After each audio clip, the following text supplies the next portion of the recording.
Assalamualaikum warahmatullahi wabarakatuh. Perkenalkan, saya Dr. Kris Kuntadi, Widya Iswara, ahli utama Kementerian Perhubungan. Dan pada kesempatan hari ini, saya akan menyampaikan pola pengajaran untuk agenda pembelajaran 3 pada workshop Latsar Calon ASN, khususnya pada materi manajemen ASN.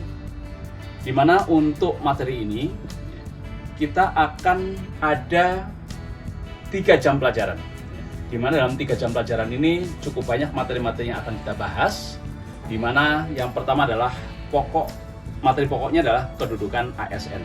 Bagaimana sih kedudukan ASN? Walaupun namanya adalah kedudukan ASN, tapi sebenarnya materinya atau bahan ajarnya itu cukup banyak.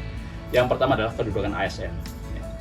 Bagaimana sih kedudukan ASN tersebut di dalam tata pemerintahan atau dalam kedudukannya yang lainnya dan hubungannya dengan pihak-pihak terkait. Kemudian yang kedua adalah peran ASN. Apa saja peran ASN akan dibahas di kedudukan ASN ini, termasuk hak dan kewajiban ASN. Apa hak ASN, apa kewajiban ASN, kita jelaskan.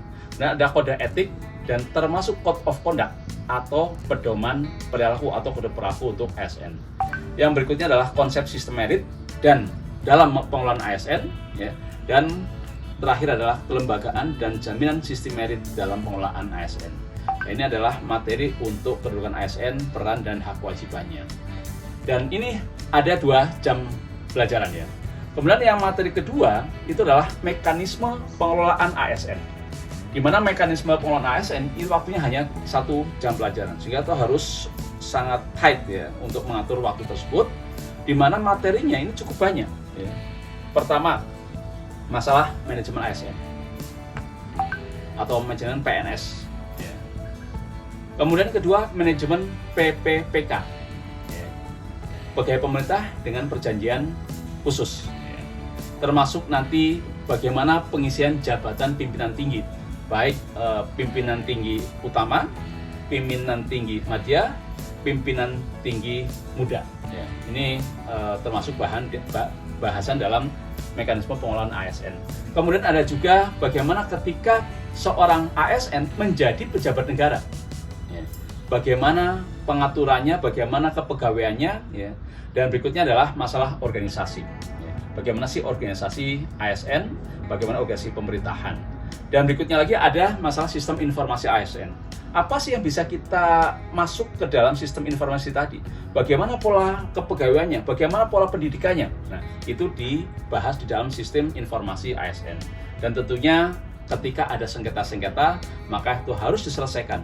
Maka ada bahasan berikutnya adalah bahasan penyelesaian sengketa. Nah, itu 2 hal besar yang akan disampaikan dalam manajemen ASN. Nah, untuk mengatur waktu yang hanya 3 jam pelajaran tersebut, bagaimana mekanismenya, bagaimana tata urutannya.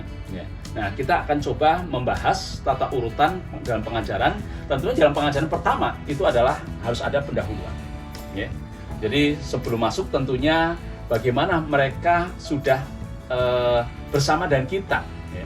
Jangan sampai kita masuk, kita sudah punya materi padahal mereka sebetulnya belum siap. Maka perlu ada salam pembuka. Ya. Kalau perlu salam pembuka itu bisa menjadi sesuatu yang menggerakkan mereka. Misalnya ketika kita membaca salam dan tanggapannya kurang antusias, maka kita ulang lagi salam tersebut. Menggunakan salam-salam kedaerahan juga cukup bagus, ya, karena bisa membawa mereka untuk, oh ini bahasa kita, gitu ya. Setelah salam pembuka, tentunya perkenalan dari narasumber, ya, perkenalan dari fasilitator, dan boleh kita meminta kepada seluruh peserta atau beberapa peserta untuk menjelaskan siapakah mereka. Dan berikutnya adalah ice breaking. Ya, ice breaking itu menjadi sesuatu yang penting, apakah dengan baca pantun misalnya, ya, atau dengan quote-quote ya, yang memotivasi, ya, atau dengan lelucon-lelucon, ya, tapi yang tidak menyangkut sara ya. Ini masalah ice breaking. Kemudian deskripsi materi. Jadi apa saja materi yang akan kita sampaikan di dalam kesempatan tersebut. Ya. Dan untuk pendahuluan ini kita akan menggunakan waktu 25 menit ya. Dengan alat bantu yang diperlukan itu adalah pertama tentunya kita perlu laptop ya. Ini bisa digunakan baik ketika kita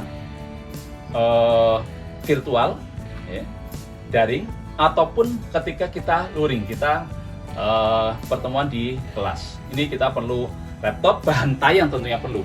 Ya. Dan kalau laptop ketika kita di dalam kelas atau luring, maka kita perlu alat bantu InFocus, ya. Alat bantu untuk menyorot apa yang kita punya. Dan kalau kita mempunyai film-film pendek yang mendukung pola pengajaran, itu akan lebih bagus untuk bisa ditampilkan. Tapi kalau bisa film pendek itu benar-benar pendek ya, jangan film pendek itu tapi sampai 10 menit, itu kadang-kadang orang bosan untuk mendengarkannya.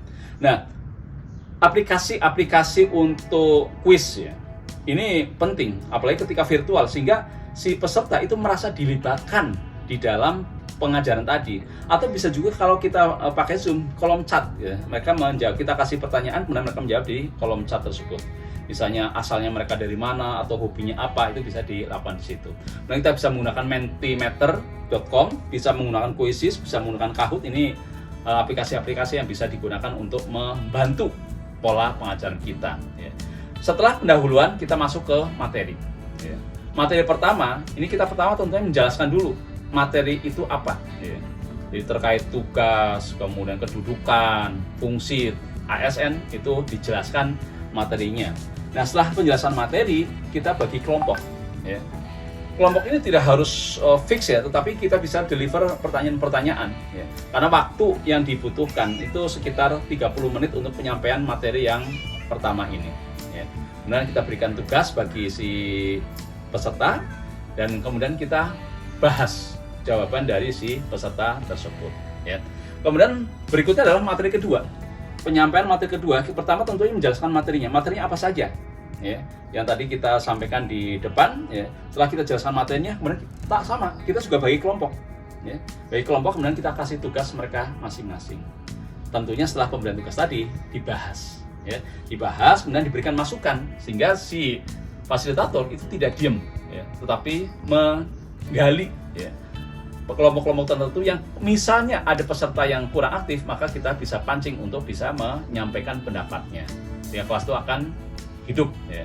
Dan waktu yang dibutuhkan untuk penyampaian materi 2 itu adalah sekitar 60 menit. Nah, setelah pendahuluan penyampaian materi 1 dan materi 2, tentunya terakhir adalah kita akan tutup sesi yang sudah kita siapkan ya. Dan waktunya 20 menit lah ya. Sehingga total tadi yang pertama 25 menit, kemudian 30 menit untuk materi 1, dan 60 menit materi kedua, dan penutupnya 20 menit, maka akan genap untuk 3 jam pembelajaran. Pertanyaannya, apa yang akan dilakukan di penutupan? Nah, untuk penutupan ini tentunya yang paling utama itulah ada simpulan ya. Simpulan dari materi yang tadi disampaikan baik materi 1 maupun materi kedua ya. Nah, resume kita bisa buat sendiri atau kita bisa minta tanggapan dari para peserta.